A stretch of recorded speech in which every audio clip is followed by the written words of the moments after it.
नमस्कार दोस्तों, स्वागत है आप सभी का फास्ट ट्रैक डिवाइन में। दोस्तों, भगवान विष्णु और उनकी सवारी गरुड़ के बारे में तो आप सभी जानते ही हैं, लेकिन बहुत कम लोग जानते होंगे कि भगवान विष्णु की सवारी कैसे बने गरुड़ और क्या है इसके पीछे का रहस्य।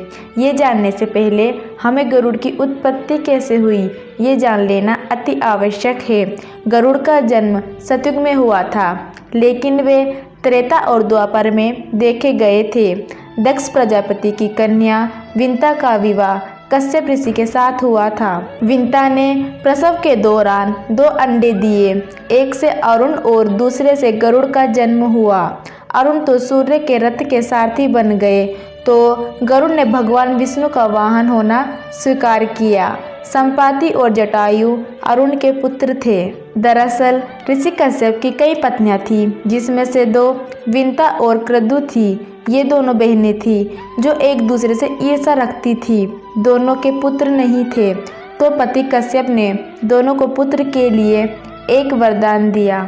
विंता ने 2 बलशाली पुत्र मांगे, जबकि क्रतु ने 1000 सर्प पुत्र रूप में मांगे, जो कि अंडे के रूप में जन्म लेने वाले थे। क्रतु के अंडे से नाग का जन्म हुआ, जबकि विंता के अंडे वैसे के वैसे थे। विंता उतावली होकर उसने एक अंडा फोड़ दिया। उस अंडे में वह बच्चा पूरा विकसित नहीं हुआ था, जिसका ऊपरी भाग तो विकसित हो गया, लेकिन नीचे का अंग विकसित नहीं हुआ था। इससे क्रोधित बच्चे ने अपनी माँ को श्राप दिया था कि तुमने वक्त से पहले ही अंडा फोड़ा है। मैं तुझे श्राप देता हूँ कि तुझे 500 वर्षों तक अपनी बहन की सेविका बनकर रहना पड़ेगा, लेकिन तू मेरी माता है। अगर माता तुझे इस श्राप से मुक्ति पाना है तो तुझे इस अंडे को फोड़ना नहीं है, इसे अपने वक्त में फूटने देना है।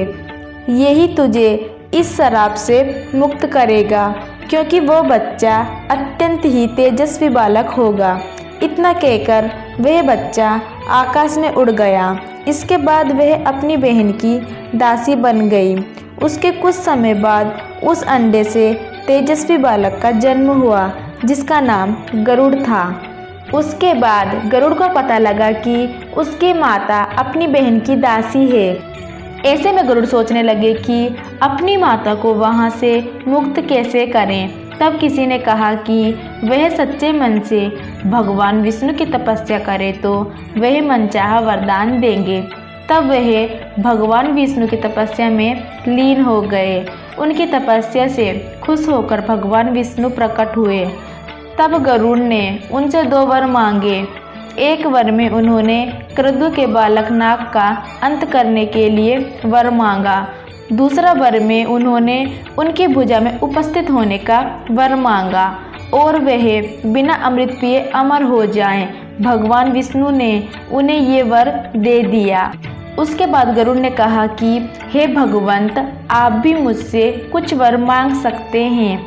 तब भगवान ने कहा कि आप मेरे वाहन बन जाओ। आज के लिए दोस्तों बस इतना ही। अगर वीडियो पसंद आए तो चैनल को लाइक सब्सक्राइब जरूर कीजिए। धन्यवाद।